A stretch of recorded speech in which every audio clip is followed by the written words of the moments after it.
Freeport Indonesia itu sudah hadir Indonesia sejak 1967, 8 kali kontrak karya di generasi kontrak karya.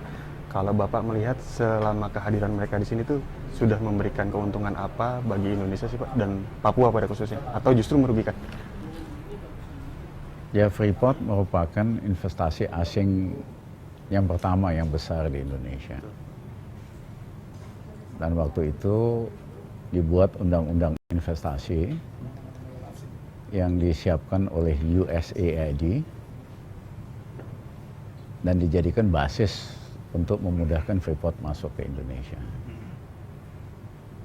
Nah, pada kontrak karya yang pertama wajar kalau misalnya terms-nya itu sangat bagus untuk Freeport, buat Indonesia ya biasa-biasa. Tapi setelah perpanjangan kontrak kedua, ketiga, dan seterusnya, harusnya termnya dan manfaatnya untuk Indonesia harusnya lebih besar. Tapi ternyata tidak terjadi. Dari tahun 67 sampai 2013, royalti hanya bayar 1% buat emas, tembaga lebih murah lagi. Harusnya 4-5%. Yang kedua, harusnya Freeport memproses limbah yang dibuang sembarangan atau tailingnya. Karena ada sulfurnya, dulu ada merkuri dan sebagainya. Yang ketiga, harusnya Freeport melakukan divestasi. Secara bertahap menjual sahamnya kepada pemerintah Indonesia atau BUMN atau swasta. Yang keempat, sesuai dengan Undang-Undang tahun 2009, harusnya Freeport membangun smelter.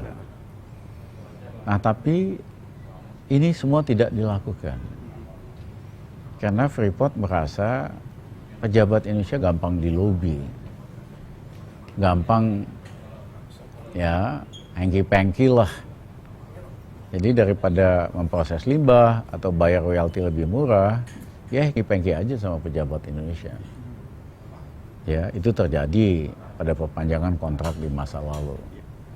Itulah alasan kenapa kami tidak mau kejadian yang sama, pola yang sama berulang dengan perpanjangan kontrak, ya kan, tahun 2019. Kami ingin Indonesia diperlakukan dengan fair, dengan transparan, dengan jujur, jangan lagi hengki-pengki. Zaman sudah berubah gitu. Tapi yang namanya Freeport coba kiri kanan, lewat pejabat, lewat elit. Ya, bagusnya Presiden kami firm garisnya itu tadi. Kalau Freeport mau ya dia harus menyerah terhadap tuntutan pemerintah Indonesia. Kalau enggak ya kembalikan konsesinya. Karena cadangannya itu masih sangat besar. 16 juta kalau Bapak nggak salah. Troy ounce. Troy ounce, betul. Troy ounce. Nah, di samping di konsesi yang sekarang 9 km dari situ ada cadangan yang jauh lebih besar lagi. Ya. Dan saya optimis asal kita kompak, asal kita tidak mudah dilobi dan diiming-imingi, Freeport akan nyerah kok daripada nggak dapat sama sekali kan. Karena ternyata belakangan yang dengan isu yang belakangan berkembang, bisa kelihatan Pak, saham mereka di New York Stock Exchange anjlok dari awal tahun sekitar 62%. Ya, ya kalau mereka masih ngeyel, akan merugikan mereka sendiri. Dan kalau sahamnya nilainya merosot, pemegang saham yang lain bisa-bisa mengambil alih kepemimpinan di Freeport. Ya, jadi kalau dia masih mencela-mencela, ya akan rugi sendiri. Oke. Balik lagi ke masalah kekompakan tadi, Bapak bilang kekompakan. Nah, masalahnya kan pemerintah ini sudah sangat jelas terlihat tidak kompak, Pak. Bagaimana Bapak bisa mendapat kepastian dari Pak Presiden gitu bahwa keputusan yang beliau ambil itu tidak akan ditelikung oleh anak buahnya di bawah, terutama dari sektor-sektor terkait ya Pak ya? Ya sebetulnya kan karena masih banyak menteri atau pejabat lah yang nggak paham visi presiden soal Trisakti dan Nawacipta. Itu kan visi yang ingin supaya Indonesia mandiri, Indonesia berdaulat. Pejabat itu tugasnya memperjuangkan kepentingan rakyat, memperjuangkan kepentingan bangsa kita, bukan memperjuangkan kepentingan perusahaan asing, bukan jadi juru bicara perusahaan asing. Jadi masih, ya saya nggak mau nyebut orangnya mah nggak penting lah, tapi kelakuannya, ya kayak nggak punya harga diri gitu, mau jadi juru bicara pembela dari kepentingan perusahaan asing. Orangnya itu hanya satu, Pak? Ya saya nggak tahu, banyak mungkin ada dong, karena ini kan mental sikap inlander, ya kan? Nah ini yang kita ingin ubah, udah 70 tahun merdeka, kita masa mentalnya masih inlander. Percaya diri dong untuk memperjuangkan kepentingan kita, kepentingan bangsa kita. Baik, belakangan isu yang berkembang justru merebak ke Mahkamah Kehormatan Dewan karena ada salah satu Menteri SDM terutama melaporkan Ketua DPR ke MKD. Kalau kami melihatnya ini justru melebar dari esensi divestasi dan yang harusnya dilakukan oleh Freeport di 2015 ini, Pak.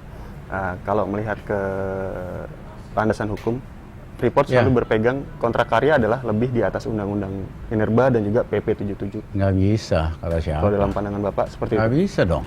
Kan ada Undang-Undang Indonesia yang berlaku. Betul. Dan kontrak karya udah nggak ada lagi sejak ada Undang-Undang Minerba. Ya tapi yang pentingnya begini.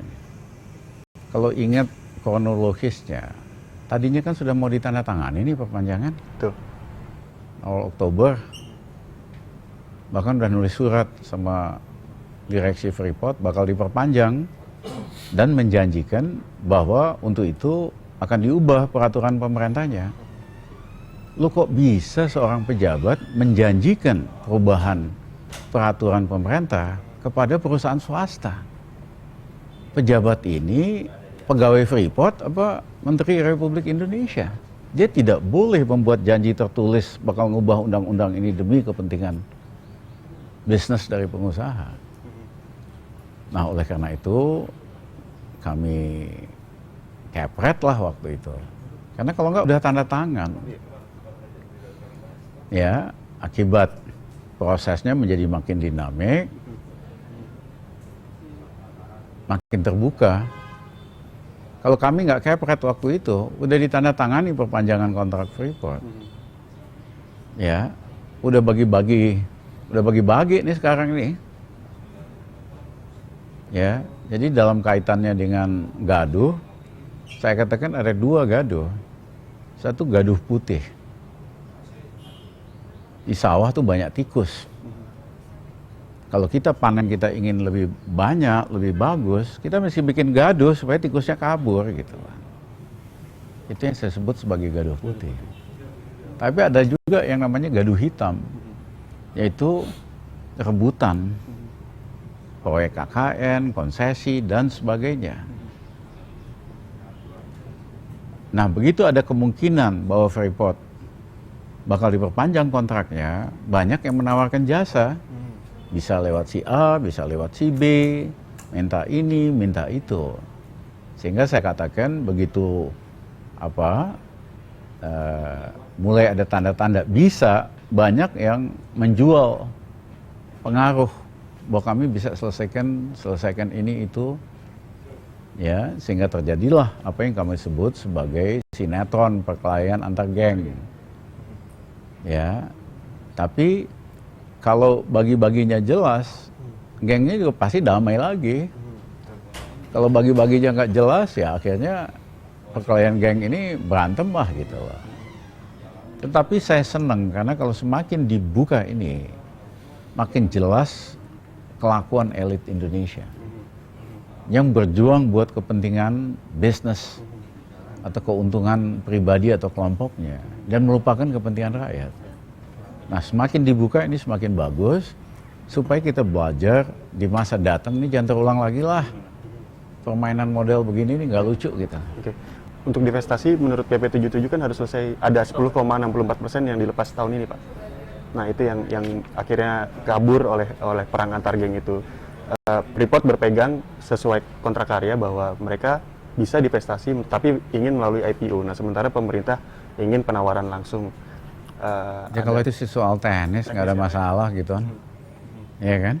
Yang penting ada keinginan divestasi. Apa perlu lewat IPO apa nggak penting-penting amat gitu. Itu kan cuma cara.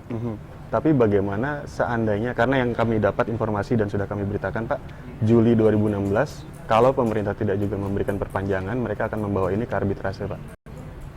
Apakah posisi pemerintah Nggak penting amat arbitrase. Nggak penting. Arbitrase putusin kita nggak mau laksanakan mau apa? Tidak mengikat, Pak? Hah? Tidak mengikat? Ya banyak kasus kan, keputusan arbitrase internasional nggak dilaksanakan. Dan hati-hati loh, kalau pemerintah Indonesia buka semua kasus Freeport, ya, ada undang-undang anti korupsi di Amerika. Pejabat perusahaan di Amerika tidak boleh menyogok pejabat di negara berkembang. Dan itu indikasi sudah ada? Dan bisa masuk penjara. Ingat kasus Lockheed dulu, jual pesawat kepada pemerintah Jepang, nyogok pemerintahnya, Perdana Menteri Tanaka jatuh di Jepang, kena penalti, eksekutifnya masuk penjara. Jadi jangan sok-sok arbitrase.